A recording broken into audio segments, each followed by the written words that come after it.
Bom dia, gente. Bom dia, meu povo. Bom dia, madrugadores do Senhor. Sejam bem-vindos a mais um dia estarmos aqui para aprendermos mais sobre esse livro poderoso que nós estamos, estudando. Esse livro incrível, tremendo, O Grande Conflito. E o bom é que é o livro para 2023, o livro missionário, 2023 e 2024. Nós vamos estar entregando esses livros para que as pessoas entendam que nós estamos agora estudando, que está sendo maravilhoso, certo? Eu quero, antes de orar aqui, dizer que para quem acompanha já as pérolas, todas as madrugadas, sabemos que nós estamos aqui todos os dias, estudando a palavra de Deus, estudando Espírito de Profecia, só que infelizmente é online, Só que esses dias não tem sido possível porque nós estamos sem internet, tá? Eu estou fazendo esse vídeo aqui através dos dados móveis, então ele vai ter que ser um vídeo breve para que possa a gente poder estar enviando para vocês, certo? Porque o dados móveis é bem limitado. Estou aqui em outro ambiente da casa, porque é onde pega melhor os dados móveis. E assim como vocês estudaram, certo? Na lição anterior, com o pastor Givaldo, trouxe para a gente o tema do capítulo 19, do 18, aliás, do grande conflito, certo? E aí nós estamos hoje, nesse momento, para estudarmos mais um capítulo. E aqui estamos para abrir as páginas desse livro, para aprendermos juntos, tá?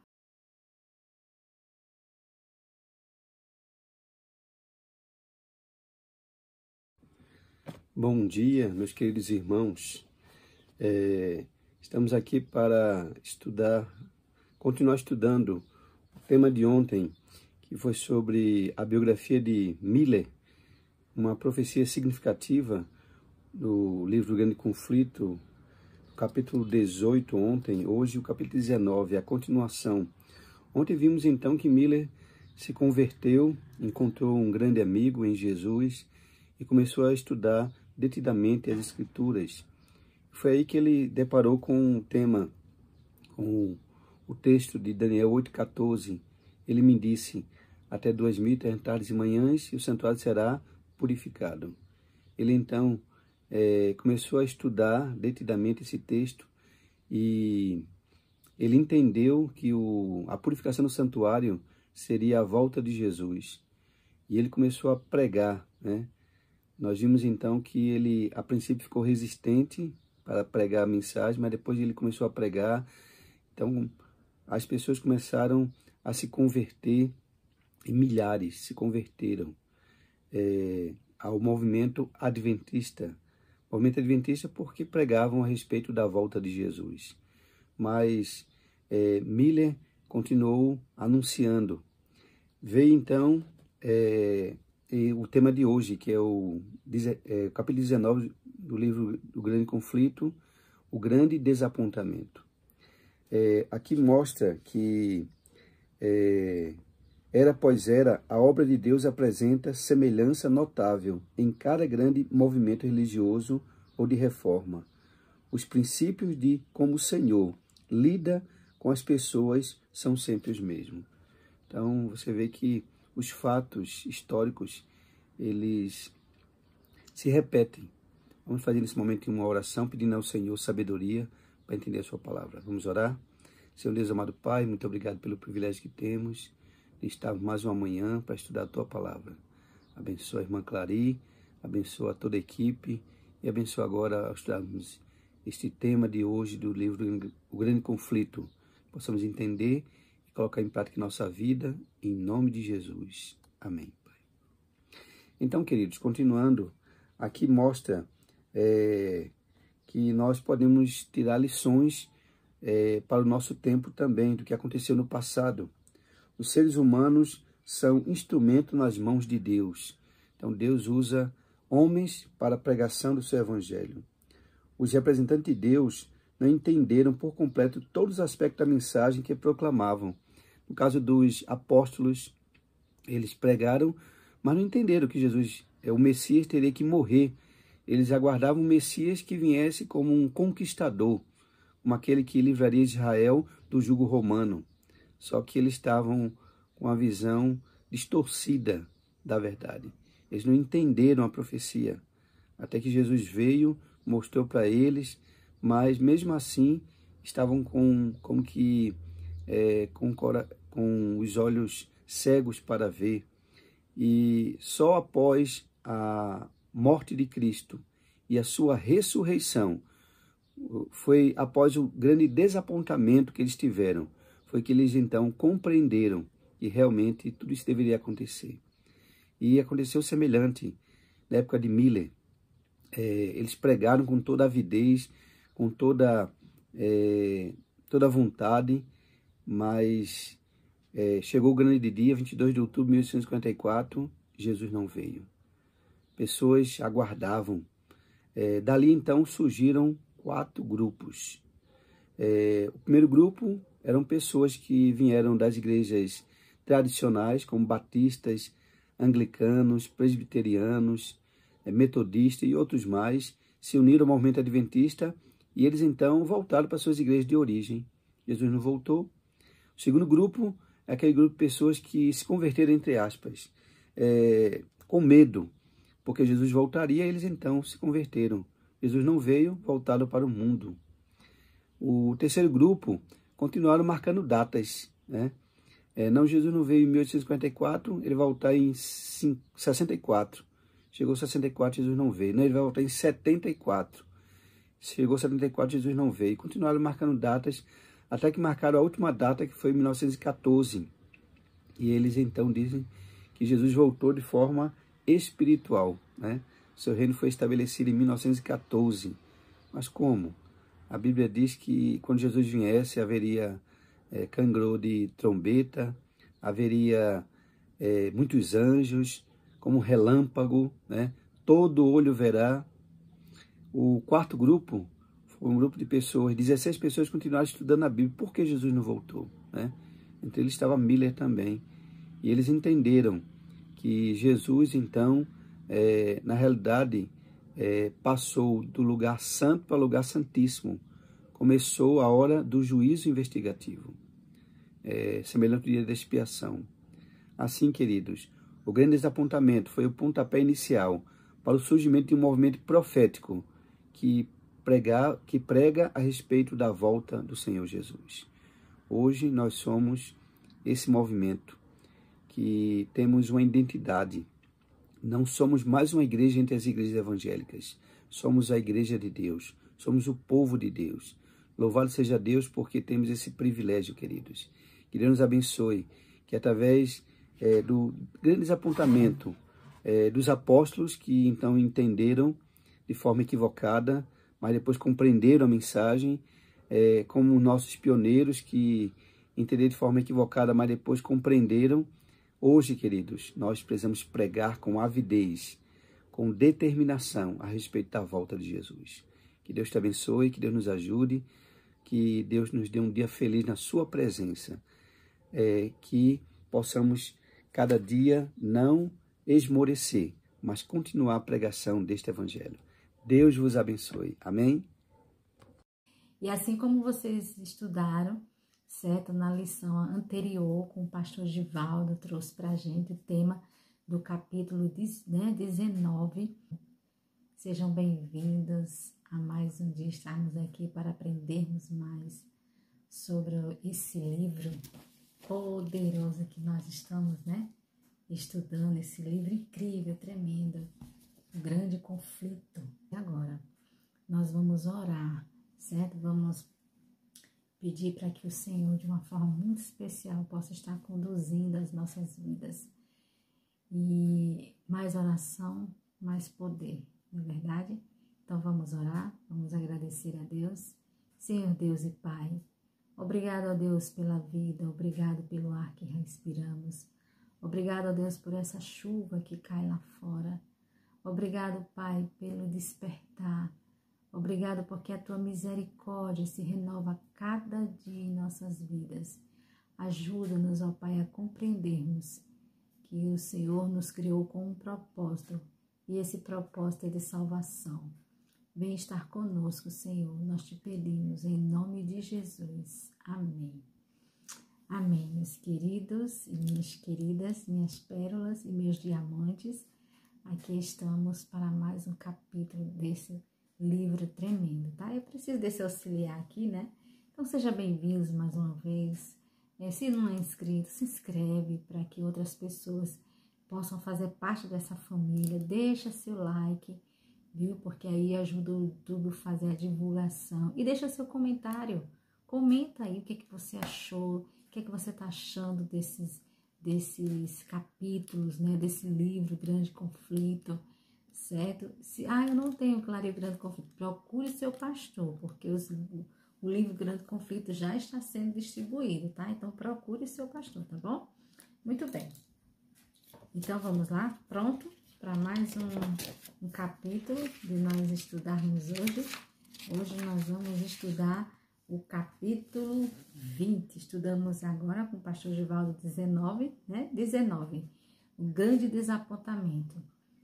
E agora o capítulo 20, que é um grande movimento mundial. Oh, glória! Um grande movimento mundial. E eu fiquei impressionada com esse capítulo. Sabe? Por quê? Você pode dizer, mas irmã Clarice, por que você ficou impressionada com esse capítulo? Porque como nós vimos, Guilherme Miller, ele começou a estudar ali, né, lá nos Estados Unidos, começou a estudar aquelas profecias, e de acordo com o cálculo dele, né, saía justamente na data de 1844. E o que foi que aconteceu? Aconteceu que em outros lugares, isso, se espantem com o que vocês vão ouvir agora, houve um grande reavivamento religioso em maior parte do mundo naquela época. Não foi só Guilherme Miller que marcou essa data, que estava esperando em 1844. Teve muitos outros que também estudaram e tiveram essa compreensão. O Espírito Santo conduziu essas pessoas, certo? Para essa... E o tema que nós vamos usar da Bíblia é o que está escrito no livro de Apocalipse, certo? Apocalipse, capítulo 14, o verso 6, que diz assim, Apocalipse 14, que diz assim, vi voar pelo meio do céu outro anjo, que tinha um evangelho eterno, para pregá-lo aos que habitam sobre a terra, e toda nação, tribo, língua e povo, dizendo em grande voz, temei a Deus e dá-lhe glória, porque a hora do seu juízo chegou. Adorai aquele que fez o céu, a terra, o mar e as fontes das águas. Então, deixa eu deixar aqui bem claro algumas coisas desse capítulo, certo? Que esse vídeo precisa ser curto, mas isso para mim é uma tarefa extremamente difícil, né? Porque vocês sabem que eu gosto de falar, Então, vamos lá. Alguns pontos que é preciso a gente entender é que agora chegou a hora do juízo. Foi isso que Guilherme Miller não tinha percebido, que naquele momento a profecia estava se cumprindo, porque de acordo com o que ele viu direitinho lá, certo? Naquele gráfico do santuário onde ele estudou todas as profecias, era justamente a hora do juízo que estaria começando. A hora do juízo que estaria começando. Agora a mensagem da volta de Jesus estava sendo pregada para todas as pessoas. E houve, por isso que esse capítulo diz, um grande movimento mundial. Deus levantando várias pessoas, pregando em vários lugares. E até crianças. Deus usando crianças para pregar o evangelho e pregar sobre a volta de Jesus. Porque, deixa eu dizer uma coisa para vocês. Apesar de Paulo, aqui ó, tal mensagem jamais foi apresentada em épocas anteriores. Nunca ninguém tinha pregado sobre a mensagem. Nem Lutero pregou sobre a volta de Jesus. O Wycliffe, nenhum daqueles homens reformadores que nós já estudamos aqui, eles não pregaram sobre a volta de Jesus. Eles pregaram sobre arrependimento, pregaram sobre perdão, a salvação, pela fé, pela graça, certo? Mas ninguém proclamou sobre a volta de Jesus. Então, o grande momento da pregação do evangelho foi justamente a partir de 1798, que começou então ali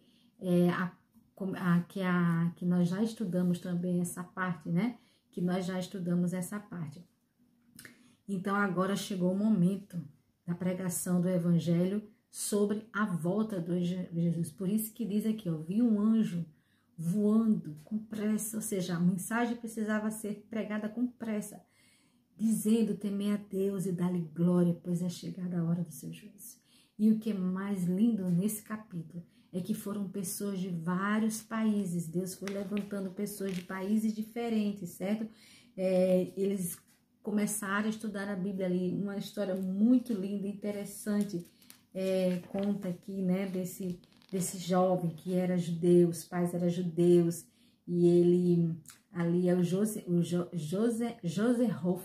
Rolf, certo? E ali ele começou a estudar a Bíblia, e ele começou a ver que os pais tentavam encobrir dele que foram judeus que mataram Jesus, né?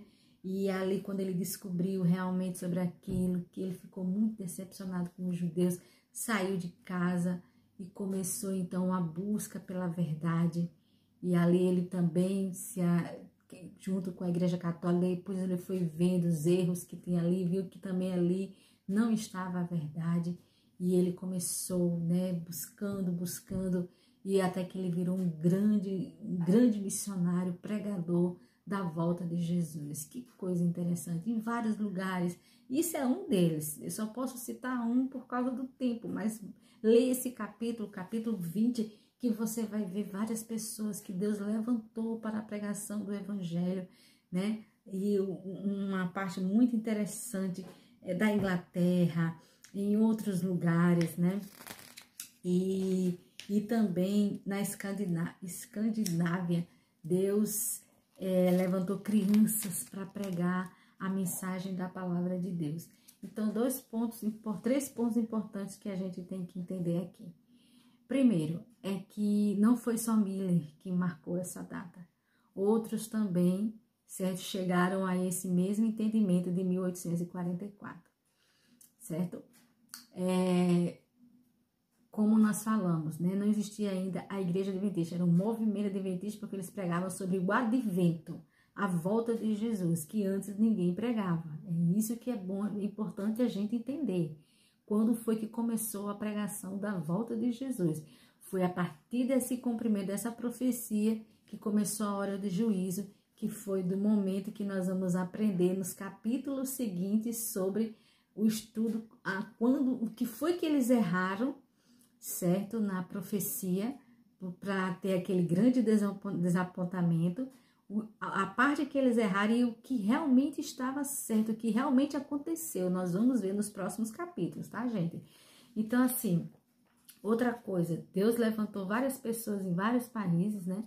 Outro ponto importante, até então ninguém havia pregado. Paulo, ele citou, mas ele não proclamou essa mensagem, tá? Ele citou, falou sobre, ele disse que lá em 2 Tessalonicenses, capítulo 2, ele fala que aquela pregação só poderia ser falada a partir do momento que fosse revelado o iníquo, que é justamente o poder papal, tá certo? A imagem é difundida até que alguns se opõem a essa mensagem. E é sobre isso que eu quero encerrar esse vídeo de hoje, certo? Falando o seguinte: diz que naqueles dias que houve o desapontamento, algumas pessoas se afastaram. Outras ficaram ali dizendo: não, mas é porque o dia e a hora ninguém sabe. Mas diz aqui a serva de Deus que essas pessoas, elas queriam dizer, elas não queriam que Jesus voltasse. Porque os que queriam que Jesus voltasse fizeram de tudo. E diz assim que foi da permissão de Deus, né? Que aquelas pessoas, elas errassem o cálculo. Diz que houve ali a permissão de Deus, houve ali a mão de Deus, para ver aquelas pessoas envolvidas na pregação do Evangelho, todas envolvidas, vendendo o que tinha, sabe? sem se preocupar nem com as vestes que tinha, porque eles iam ser revestidos das vestes brancas celestiais, iam ter roupas novas, né? Então, para que se preocupar com aqui? Então, isso que eu achei muito interessante. Disse que aqueles que estavam assim, essa data está distante, essa pregação do inimigo, que a gente não deve se preocupar. Diz aqui que o inimigo chegou a tipo jogar na cara de Jesus, dizendo assim, olha, essas pessoas nem estão almejando o seu aparecimento. Eu já vi pessoas dizendo, não, eu quero que Jesus volte, mas eu ainda queria que acontecesse isso, aquilo, outro, sabe? As pessoas ficam com esses desejos. E aqui diz que,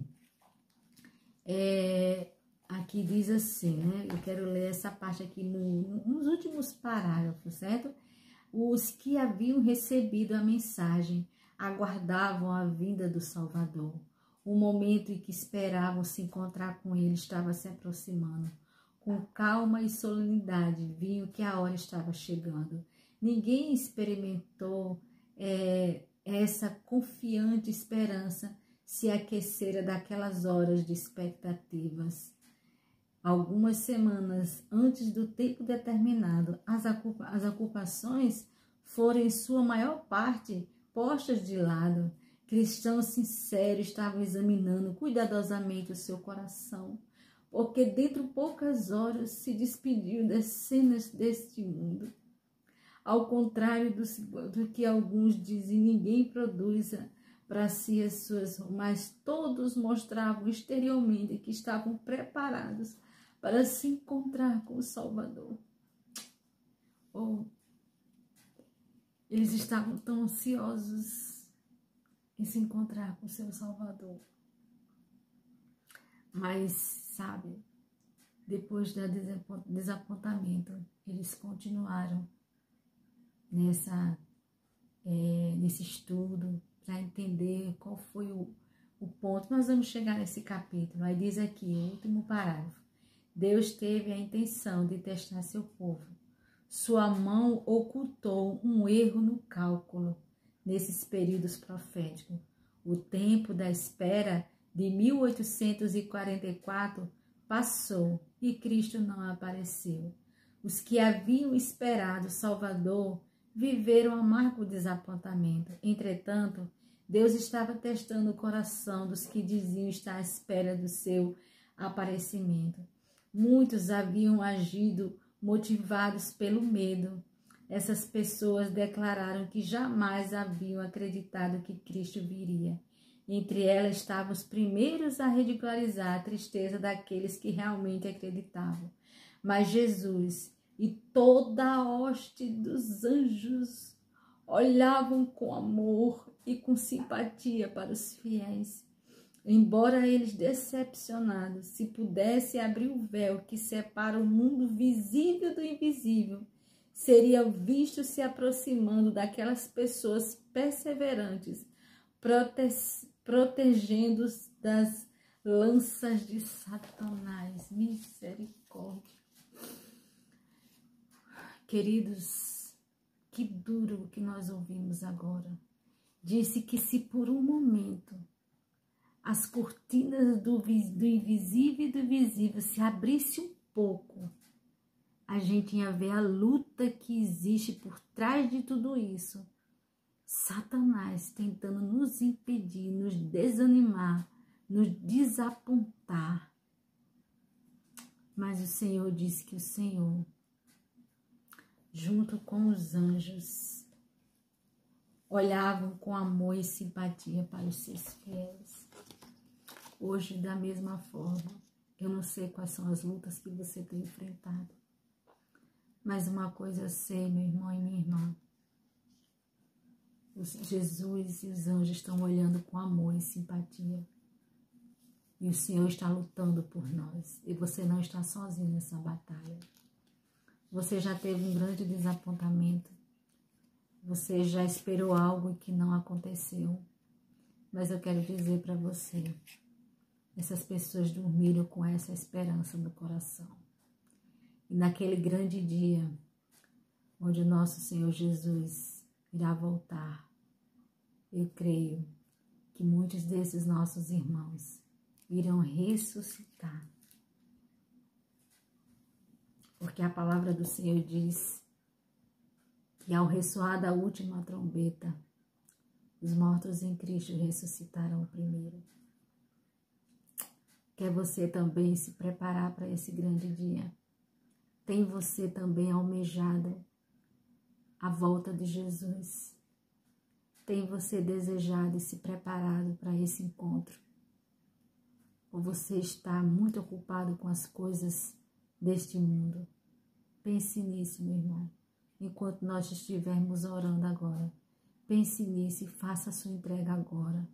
Como aquelas pessoas fizeram, diz que eles examinaram o coração, pediram para que Deus tirasse tudo que impedisse deles se encontrarem com o Senhor. Que esse seja o meu e o seu desejo hoje. Pedir ao Senhor: dá-me um coração igual ao teu, meu mestre. Que essa seja a nossa oração. Senhor Deus e Pai, obrigada, Jesus, por essa palavra, de ouvir, ó Pai, essas pessoas que tanto almejavam se encontrar com o Senhor. Pai, sabemos que essas profecias, sabemos que tudo isso irá se cumprir. E hoje, ó Deus, o Evangelho eterno que nós devemos pregar para essas pessoas, porque já é chegada a hora do juízo. Que nós possamos, ó Deus, amar, apressar a Tua volta, Senhor. Ajuda-nos, ajuda-nos, ó Pai. Nós te pedimos, em nome de Jesus. Amém. Amém, meu irmão, minha irmã, muito obrigada pela sua compreensão. Se Deus quiser, breve nós vamos estar juntos. Nós estamos aqui, está tendo muita chuva e por causa desse mau tempo ficamos sem internet, mas não sem a palavra de Deus, né? Não sem estar nesses momentos com Deus. Aproveita esses momentos para recapitular esses capítulos, estudar, para que você possa cada dia se preparar para esse encontro com o Senhor. Que Deus te abençoe. Deus abençoe grandemente sua família. Obrigada por ficar até aqui, até o finalzinho. Eu desejo toda a bênção de Deus para a tua vida hoje. Tenha um ótimo final de semana, em nome de Jesus. Amém.